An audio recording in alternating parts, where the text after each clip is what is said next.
মৰমৰ ছাত্ৰ ছাত্ৰীসকল, আজিৰ ক্লাছত আমি আলোচনা কৰিম ফলন। ইয়াৰ আগৰ ক্লাছত আমি আলোচনা কৰিছিলোঁ সম্বন্ধ আৰু তাৰ লগত সম্পৰ্ক থকা অনুশীলন 1.1। যিসকলে আগৰ ক্লাছৰ ভিডিঅ' চোৱা নাই তেওঁলোকে সেইটো ভিডিঅ' চাই তাৰপিছতহে সেইটো ভিডিঅ' চাবা, ঠিক আছে। তো ফলন কি একচুৱেলি ফলনৰ বিষয়ে আজি আলোচনা কৰিম। তো ফলন হ'ল যে দুটা অৰিক্ত সংহতিৰ মাজত থকা মৌলবোৰ কিছুমান নিয়মৰ দ্বাৰা কি হৈ থাকে, কানেক্টেড হৈ থাকে, আৰু সেইটোকে কি কোৱা হয়, ফলন। যে ধৰি ল'লোঁ যে এফ ক'ৰ পৰা লৈ গৈছে function from A to B, ঠিক আছে। তো এটা অৰিক্ত সংহতি লৈছোঁ, ঠিক আছে। ইয়াতে কিছুমান মৌল লৈছোঁ, এইটো হ'ল এ, এইটো হ'ল বি। তো এৰ পৰা বি লৈ গৈছে ফলনটো, ঠিক আছে। তেনেহ'লে ফলন হ'বলৈ হ'লে কিছুমান কণ্ডিশ্যন আছে। প্ৰথম কণ্ডিশ্যন কি, যে প্ৰথম যিটো সংহতি থাকে তাৰ যিবিলাক মৌল থাকে প্ৰতিটো মৌলৰ কি থাকিব লাগিব, বেলেগ বেলেগ প্ৰতিচ্ছায়া থাকিব লাগিব। এটা মৌলৰ দুটা প্ৰতিচ্ছায়া থাকিলে নহ'ব, এটা মৌলৰ এটাই প্ৰতিচ্ছায়া থাকিব লাগিব, ঠিক আছে, প্ৰথম কণ্ডিশ্যন। দ্বিতীয় কণ্ডিশ্যন হ'ল যে ইয়াত কোনো মৌল খালী থাকিব নোৱাৰিব। বুজি পাইছা না? যেনেকুৱা মই এক্সাম্পল লৈছোঁ, যে এইটো লিখিলোঁ 1 2 3 4 5 6। তো একৰ লগত 4, 2ৰ লগত 5, 3ৰ লগত 6, মানে এটা মৌলৰ এটাই প্ৰতিচ্ছায়া থাকিব লাগিব, তেতিয়াই ফলন হ'ব, ঠিক আছে। যদি এনেকুৱা হয়, ধৰি লোৱা ইয়াত লিখিলোঁ 1 2 3 4 5, তো এইটোৰ লগত এইটো গৈছে, এইটোৰ লগত এইটো গৈছে, এইটোৰ লগত এইটো গৈছে। তেনেহ'লে চোৱা, এটা মৌলৰ দুটা প্ৰতিচ্ছায়া হ'ল। প্ৰতিচ্ছায়া মানে কি আৰু পূৰ্বছায়া মানে কি, ফাৰ্ষ্ট ইয়াৰত পাইছা, তথাপি আৰু এবাৰ কৈ দিছোঁ যে চোৱা, 1ৰ ইয়াত যিকেইটা মৌল থাকে সেইবিলাক কি হয়, প্ৰতিচ্ছায়া হয়। প্ৰতিচ্ছায়া মানে 1ৰ প্ৰতিচ্ছায়া 4, 2ৰ প্ৰতিচ্ছায়া 5, 3ৰ প্ৰতিচ্ছায়া 6, আৰু ইয়াত যিকেইটা মৌল থাকে সেইকেইটা হ'ল পূৰ্ব ছায়া, ঠিক আছে। পূৰ্ব ছায়া তাৰমানে 4ৰ পূৰ্ব ছায়া, 1ৰ প্ৰতিচ্ছায়া 4, 2ৰ প্ৰতিচ্ছায়া 5, 3ৰ প্ৰতিচ্ছায়া 6, 4ৰ পূৰ্ব ছায়া 1, 5ৰ পূৰ্ব ছায়া 2, 6ৰ পূৰ্ব ছায়া 3। বুজি পাইছা প্ৰতিচ্ছায়া আৰু পূৰ্ব ছায়া? তেনেহ'লে কৈ আছিলোঁ যে প্ৰথম যিটো সংহতি থাকে তাৰমানে তাৰ যিবিলাক মৌল থাকিব সেই মৌলবোৰৰ এটা মৌলৰ দুটা যদি প্ৰতিচ্ছায়া থাকে সেইটো কিন্তু ফলন নহ'ব, ঠিক আছে। এটা মৌলৰ এটাই প্ৰতিচ্ছায়া, এটা মৌলৰ এটাই প্ৰতিচ্ছায়া, ঠিক আছে।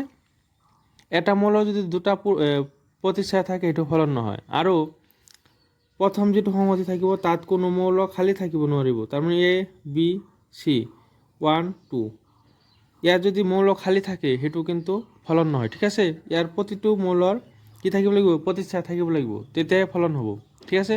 এতিয়া মই তলত কেইটামান ফলন লৈছোঁ, তোমালোকে ক'বা যে ফলন হয় নহয়। তাৰ আগতে চাবা যে এইটো যিটো লৈছোঁ এৰ পৰা বি লৈ গৈছে, তেনেহ'লে ফলনৰ আদি ক্ষেত্ৰ, সহক্ষেত্ৰ আৰু পৰিসৰ কি হয়, এনেকৈ যদি দিয়া থাকে ফ্ৰম এ টু বি, তো ইয়াত প্ৰথমটো কি হয়,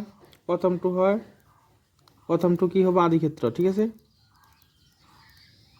ইয়াৰ পৰা ক'ব পাৰিবা যে প্ৰথমটো কি হয়, আদি ক্ষেত্ৰ, আৰু দ্বিতীয়টো কি হয়, সহক্ষেত্ৰ, ঠিক আছে।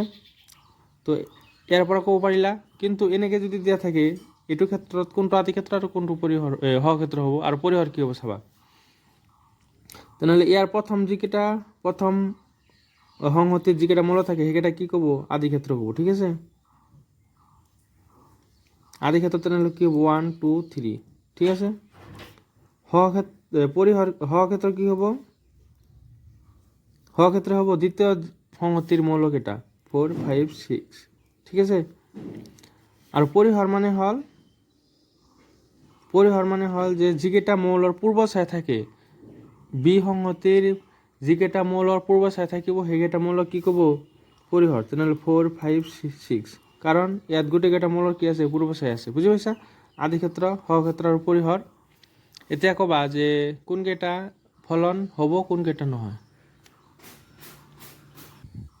চাবা ইয়াত কেইটামান মই আঁকিছোঁ, কোনকেইটা ফলন হ'ব, কোনকেইটা নহয় চাবা। প্ৰথমটোত চোৱা, প্ৰতিটো মৌলৰ কাৰণে বেলেগ বেলেগ প্ৰতিচ্ছায়া আছে, তেনেহ'লে এইটো কি হ'ব, এইটো ফলন হ'ব, ঠিক আছে। এইটো হ'বনে নাই চোৱা, যে এটা মৌলৰ দুটা প্ৰতিচ্ছায়া আছে, তেনেহ'লে এইটো কি নহয়, ফলন নহয়। 3 নম্বৰটো চোৱা, যে এটাৰ কাৰণে এটাই প্ৰতিচ্ছায়া আছে, কিন্তু ইয়াত এটা মৌল খালী আছে, তেনেহ'লে এইটো হ'ব জানো, এইটো নহয়, ঠিক আছে।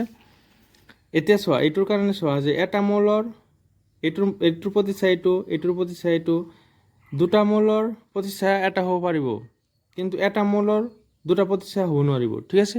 বুজি পাইছা নিশ্চয়?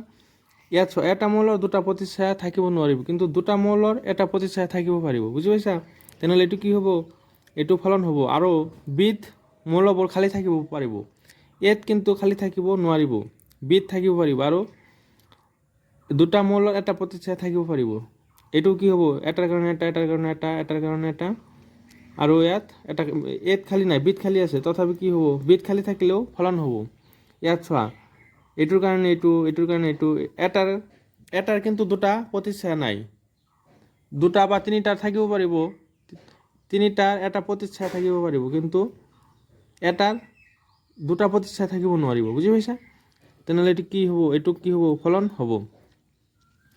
তেনেহ'লে এটা আদি ক্ষেত্ৰ আৰু পৰিসৰ ক'বাচোন ইয়াৰ, যে 1 2 3 4 5 6 7, এইটোৰ লগত এইটো, এইটোৰ লগত এইটো, এইটোৰ লগত এইটো। তেনেহ'লে ইয়াৰ আদি ক্ষেত্ৰ কি হ'ব? পৰিসৰ কি হ'ব আৰু হ ক্ষেত্ৰ কি হ'ব?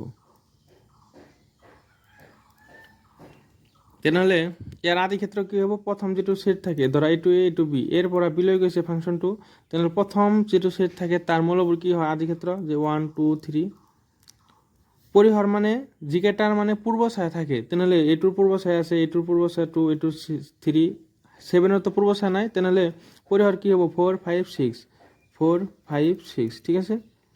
হ ক্ষেত্ৰ মানে বি ছেটত যিকেইটা মৌল থাকে সেইকেইটা কি হয়? হ ক্ষেত্ৰ, মানে 4 5 6 7, ঠিক আছে? নিশ্চয় বুজি পাইছা? এতিয়া আমি আলোচনা কৰিম ফলনৰ প্ৰকাৰ, যে ফলনৰ প্ৰকাৰ।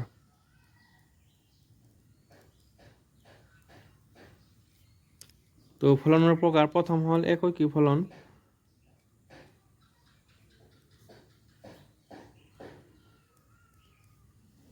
তো একৈকী ফলন কোনবিলাক ক'ব? যে বেলেগ বেলেগ মৌলৰ বেলেগ বেলেগ যদি প্ৰতিচ্ছায়া থাকে তাক কি ক'ব?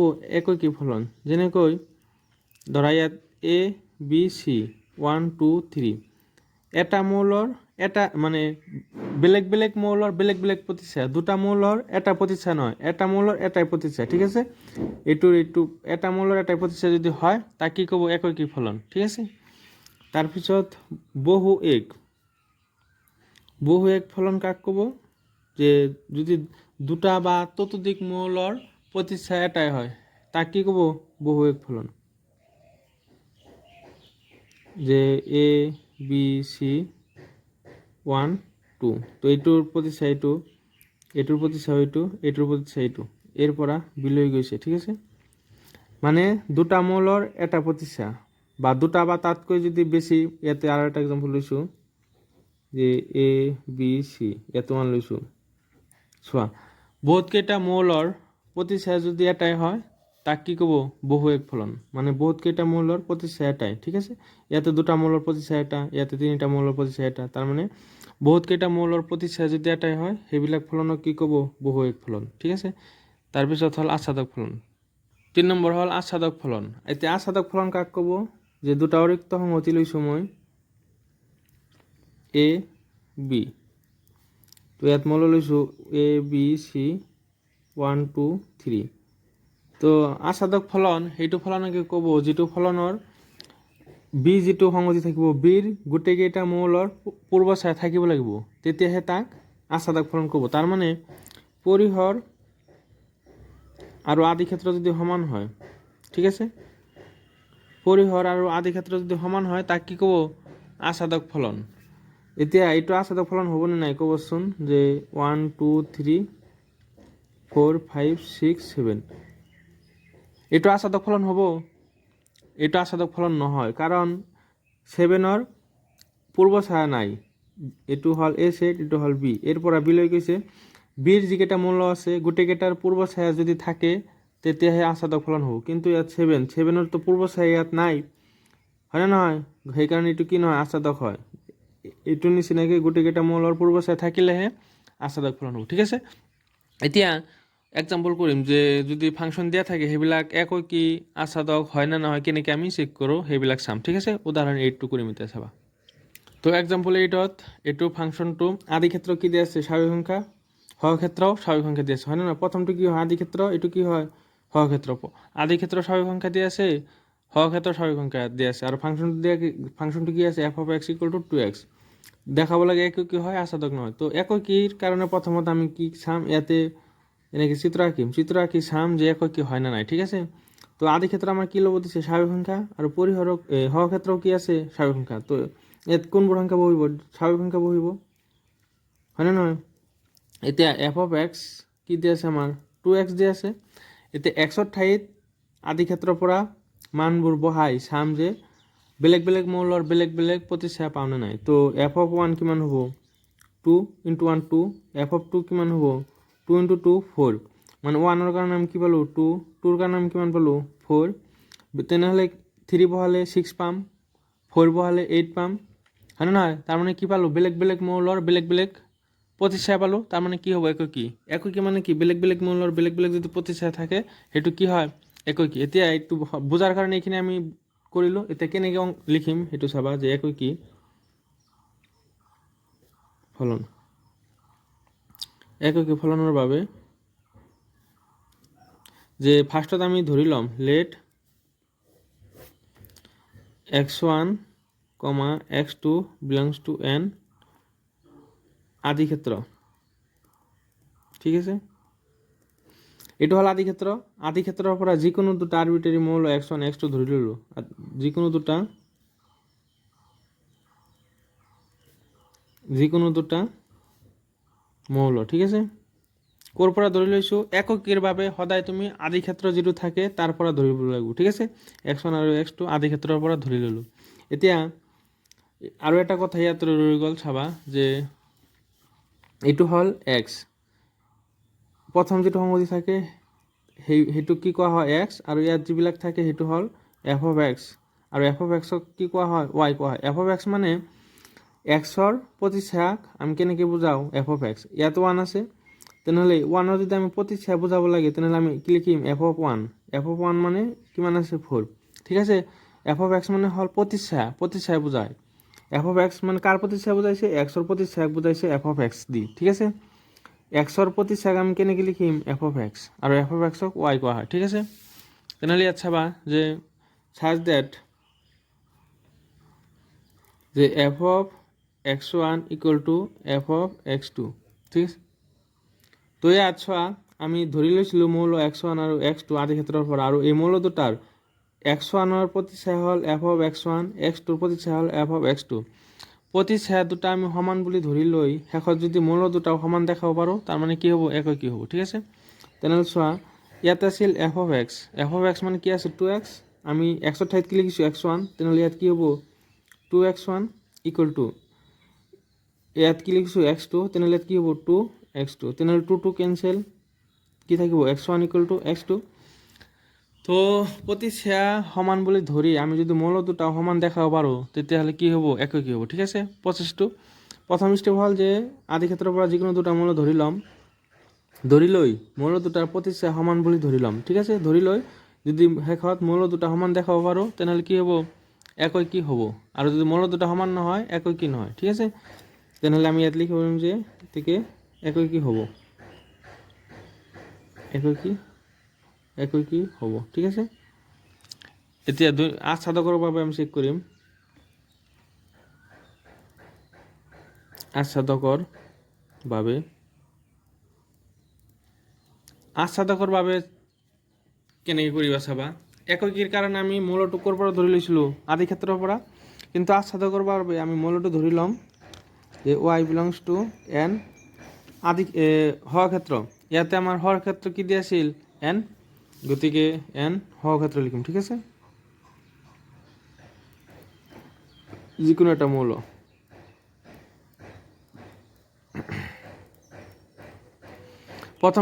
প্ৰথম ষ্টেপটো বুজি পালা যে হৰ ক্ষেত্ৰৰ পৰা যিকোনো এটা আৰবিটাৰী মৌল আমি ধৰি ল'ম। মই y লিখিছোঁ, তোমালোকে বেলেগ x1 x2 যি ইচ্ছা ধৰিব পাৰিবা, ঠিক আছে। প্ৰথম ষ্টেপ।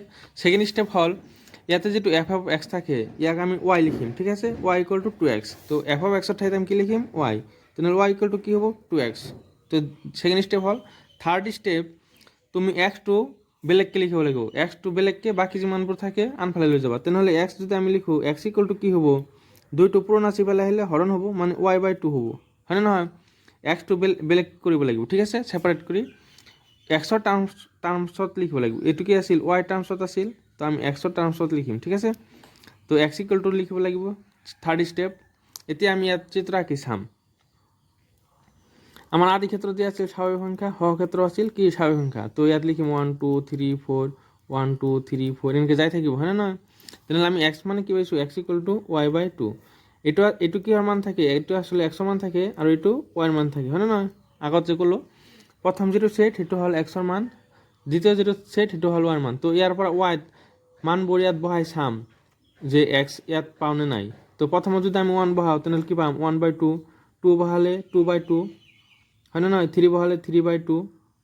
এতিয়া 2/2 মানে হ'ল 1, 1টো যেনিবা ইয়াত স্বাভাৱিক সংখ্যাত থাকিব, কিন্তু যেতিয়া 1 বহাম 1/2 স্বাভাৱিক সংখ্যাত থাকিব জানো, ইয়াত থাকিব নাথাকে। তাৰমানে 1ৰ কাৰণে পূৰ্ব ছায়া আমি নাপাওঁ, ঠিক আছে। 2ৰ কাৰণে কিমান পাম, 2ৰ কাৰণে 1 পালোঁ যেনিবা, কিন্তু 1ৰ কাৰণে আমি কোনো পূৰ্ব ছায়া নাপালোঁ। প্ৰতিটো মৌলত যেতিয়া পূৰ্ব ছায়া আমি আদি ক্ষেত্ৰত নাপাওঁ তেনেহ'লে সেইটো কি নহয়, আস্বাদক নহয়। আস্বাদক হ'বৰ কাৰণে কি কৰিব লাগিব, যে প্ৰতিটো মৌলৰ পূৰ্ব ছায়া আদি ক্ষেত্ৰত থাকিব লাগিব, ঠিক আছে। সহক্ষেত্ৰৰ প্ৰতিটো মৌলৰ পূৰ্ব ছায়া যদি আদি ক্ষেত্ৰত থাকে তেতিয়াহে আস্বাদক হ'ব, কিন্তু 1ত আমি কোনো পূৰ্ব ছায়া নাপালোঁ, সেইকাৰণে কি নহয়, এইটো আস্বাদক নহয়। নিশ্চয় বুজি পাইছা। তেতিয়া আমি লিখিম যে let y equal to 1 belongs to n সহক্ষেত্ৰ। 1টো ইয়াত আছে, এতৰ বাবে আদি ক্ষেত্ৰত কোনো পূৰ্ব ছায়া নাই, যে পূৰ্ব ছায়া নাই, হয়নে নহয়। এইখিনি এক্সাম্পল যে আমি চালোঁ যে পূৰ্ব ছায়া নাই, সেয়ে ই আস্বাদক নহয়। নিশ্চয় বুজি পাইছা কিয় আস্বাদক নহয়। আস্বাদক হ'বৰ কাৰণে প্ৰতিটো মৌলৰ পূৰ্ব ছায়া ইয়াত থাকিব লাগিব, আৰু পূৰ্ব ছায়া আছে নে নাই আমি কেনেকৈ গম পাম, এই যিটো আমি পালোঁ এক্স ইকুৱেল টু ৱাই বাই 2, ৱাইৰ ঠাইত ইয়াত থকা প্ৰতিটো মৌল বহাই চাম, বহাই যিটো আমি পাম সেইটো যদি এক্সত থাকে তেনেহ'লে কি হ'ব, আস্বাদক হ'ব, আৰু যদি নাপাওঁ আস্বাদক নহয়, ঠিক আছে। এতিয়া এক্সাম্পল 9 নম্বৰটো কৰিম, চাবা। তো এক্সাম্পল 9ত কি দিয়া আছে, আদি ক্ষেত্ৰৰ বাস্তৱ সংখ্যা, সহক্ষেত্ৰ বাস্তৱ সংখ্যা, ফাংচনটো 2x। আগৰটোত আমাক কি দিয়া আছিল, আদি ক্ষেত্ৰ দিয়া আছিল স্বাভাৱিক সংখ্যা, হয়নে নহয়। আগৰটোত চোৱা, এইটো আদি ক্ষেত্ৰ স্বাভাৱিক সংখ্যা, সহক্ষেত্ৰ স্বাভাৱিক সংখ্যা, তেতিয়া কি হৈছিল, এককী হৈছিল কিন্তু আস্বাদক হোৱা নাছিল। কিন্তু ইয়াত চোৱা আদি ক্ষেত্ৰ আৰু সহক্ষেত্ৰ দুয়োটা কি বাস্তৱ সংখ্যা, তো দেখাব লাগে এককী আৰু আস্বাদক হ'ব, ঠিক আছে। তো প্ৰথমতে ইয়াত আমি চাওঁ, এইটো হ'ল আৰ, এইটো হ'ল আৰ। তো বাস্তৱ সংখ্যাত কোনবিলাক মূল থাকিব, প্লাছ মাইনাছ দশমিকৰ সংখ্যা, হয়নে নহয়, যে -2 -1 0 1 1.5, হয়নে নহয়, এইবিলাকে থাকিব।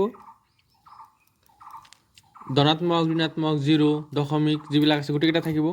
তেনেহ'লে চোৱা আমাৰ ফাংচনটো কি আছিল, F of x equal to 2x। তো ইয়াত যদি আমি -2 দিওঁ তো কিমান পাম, -4, +2 দিলে 4 পাম।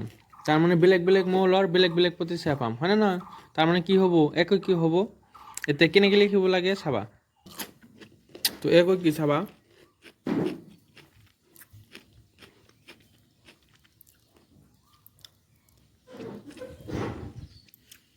এককীৰ কাৰণে আমাক যিটো আদি ক্ষেত্ৰ থাকে সেই আদি ক্ষেত্ৰৰ পৰা যিকোনো দুটা মৌল আমাক ধৰি ল'ব লাগে, হয়নে নহয়। তো আদি ক্ষেত্ৰৰ পৰা আমি যিকোনো দুটা মৌল ধৰি ল'ম, লেট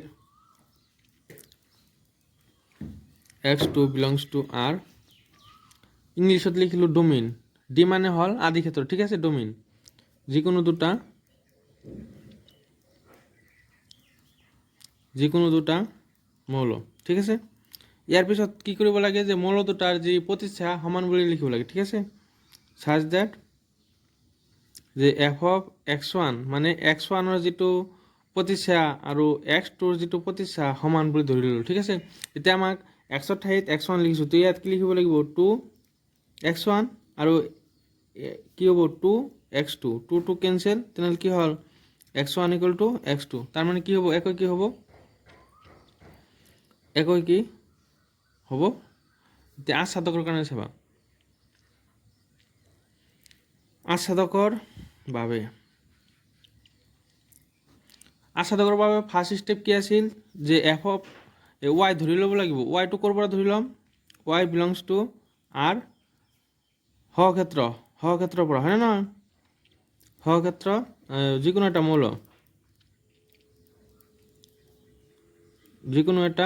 মৌল ঠিক আছে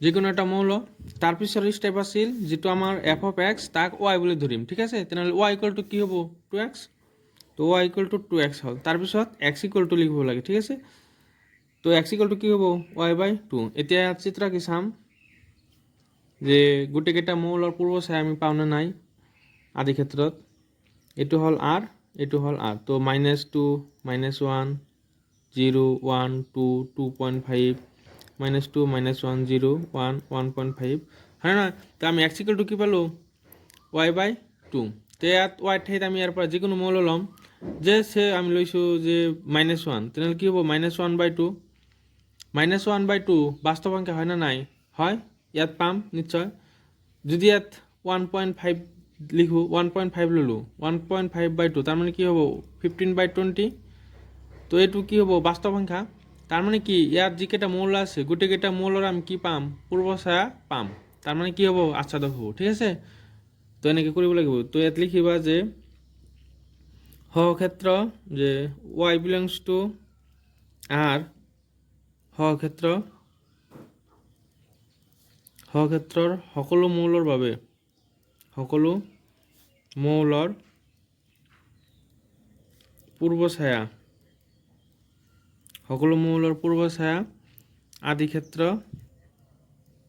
আদি ক্ষেত্ৰত পোৱা যায় বা আছে আদি ক্ষেত্ৰত আছে সেয়ে ই কি হ'ব আচ্ছাদক হ'ব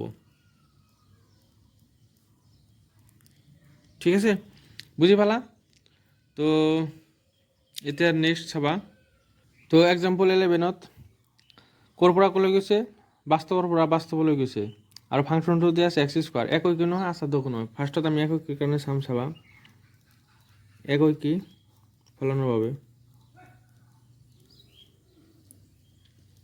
তো প্ৰথমত ইয়াত আঁকিম বাস্তৱ সংখ্যা আঁকিম যে -2 -1 0 1 2 -2 -1 0 1 2 এইটো হ'ল আদি ক্ষেত্ৰ এইটো হ'ল সহক্ষেত্ৰ ঠিক আছে এইটো হ'ল আদি ক্ষেত্ৰ এইটো হ'ল সহক্ষেত্ৰ ঠিক আছে এতিয়া আমাৰ ফাংচনটো কি দিয়া আছে F of x equal to x square তো ইয়াত যদি আমি এফ অফ 1 লওঁ কিমান পাম 1 স্কোৱাৰ মানে 1 আকৌ যদি -1 লওঁ তো -1ক স্কোৱাৰ কৰিলে কিমান পাম 1 তাৰমানে -1ৰ কাৰণে আমি কি পাই আছোঁ 1 আকৌ +1ৰ কাৰণে কি পাই আছোঁ +1 তাৰমানে দুটা মৌলৰ এটাই প্ৰতিচ্ছায়া যদি দুটা মৌলৰ এটাই প্ৰতিচ্ছায়া পাওঁ সেইটো কি হয় একৈকী নহয় ঠিক আছে একৈকীৰ কাৰণে বেলেগ বেলেগ মৌলৰ বেলেগ বেলেগ প্ৰতিচ্ছায়া থাকিব লাগিব কিন্তু ইয়াত দুটা মৌলৰ প্ৰতিচ্ছায়া এটাই পালোঁ গতিকে কি নহয় এইটো একৈকী নহয় ঠিক আছে তো চাবা ইয়াত আমি এক্সাম্পল দি কৰিম যে এফ অফ ধৰি লৈছোঁ লেট x1 = 1 আৰু x2 = কিমান -1 তেনেহ'লে আমি যদি ইয়াৰ প্ৰতিচ্ছায়া বাহিৰ কৰোঁ এফ অফ x1 কি হ'ব ইয়াত 1 বহাই দিছোঁ তেনেহ'লে 1 স্কোৱাৰ = 1 আকৌ এফ অফ x2 ইয়াতে কি পাব লাগিব -1 তো -1ক স্কোৱাৰ কৰিলে 1 হয়নে নহয় কি পালোঁ যে F of x1 = F of x2 = 1 পালোঁ প্ৰতিচ্ছায়া একে পাইছোঁ কিন্তু মৌল দুটাতো একে পোৱা নাই আগৰ পৰত আমি কি লৈছিলোঁ যে F of x1 = F of x2 ধৰি লৈ শেষত কি দেখাইছিলোঁ মৌল দুটাও সমান এইটোৰ পৰা এইটো দেখাইছিলোঁ কিন্তু ইয়াত চোৱা প্ৰতিচ্ছায়া একে কিন্তু মৌল দুটাতো একে নহ'ল তো ইয়াত x1 ≠ x2 সেই কি নহয় তে কি একৈকী নহয় ঠিক আছে একৈকী নহয় বুজি পাইছা নিশ্চয় তাৰপিছত 2 নম্বৰ আচ্ছাদকৰ বাবে চাবা আচ্ছাদকৰ বাবে কেনেকৈ কৰিবা চাবা যে আচ্ছাদক হয় না নাই চাম ইয়াত তো প্ৰথমত এফ অফ এক্সৰ ঠাইত কি লিখিবা ৱাই লিখিবা ফাৰ্ষ্ট ষ্টেপ কি আছিল যে লেট y বিলংস টু আর কুডোমিন মানে হল সহক্ষেত্র যিকোনো এটা মৌল, ঠিক আছে, যিকোনো এটা মৌল। সিটি মানে কি, যদি অসমীয়াত লিখা তেনেহ'লে কি হ'ব, সহক্ষেত্র। আৰু ডি মানে হ'ল ডোমেইন মানে আদিক্ষেত্ৰ, ঠিক আছে, এটা মৌল। তাৰ পিছৰ ষ্টেপ কি আছিল, এফ অফ এক্সৰ ঠাইত ৱাই লিখিব লাগিব, আৰু ৱাই ইকুৱেল টু কি হ'ব, এক্স স্কোৱাৰ, ঠিক আছে। তো Y equal two x square, তেনেহ'লে এক্স ইকুৱেল টু কি হ'ব, plus minus root over Y, ঠিক আছে, স্কোৱাৰটো পেলাইলে ৰুট অভাৰ হ'ব। এতিয়া ইয়াত চাম যে গোটেইকেইটাৰ কাৰণে পূৰ্ব চাই আছেনে নাই। এইটো হ'ল আৰ, এইটো হ'ল আৰ, -2 -1 0 1 2 -2 -1 0 1 2। এতিয়া এক্স ইকুৱেল টু কি পাইছোঁ, ৰুট অভাৰ ৱাই। তো ৱাইৰ মানবোৰ ইয়াত বহোৱা, যে যদি ৱাইৰ মান তুমি এক্স ইকুৱেল টু কি হ'ব, মাইনাছ, যদি ৱাইৰ মান -2 লওঁ তেনেহ'লে কি হ'ল, -2, এইটো কি হ'ল, কাল্পনিক সংখ্যা, জটিল সংখ্যা। বাস্তৱ সংখ্যাততো জটিল সংখ্যা নাথাকে, তেনেহ'লে -2 বা -1 বা মাইনাছ যিমানবোৰ সংখ্যা আছে সেইবোৰৰ কি পূৰ্ব ছায়া ইয়াত পোৱা নাযায়, হয়নে নহয়। গতিকে এইটো কি নহয়, আচ্ছাদক নহয়। যে ইয়াত লিখিম যে let y equal to -2 belongs to R সহক্ষেত্ৰ এতৰ বাবে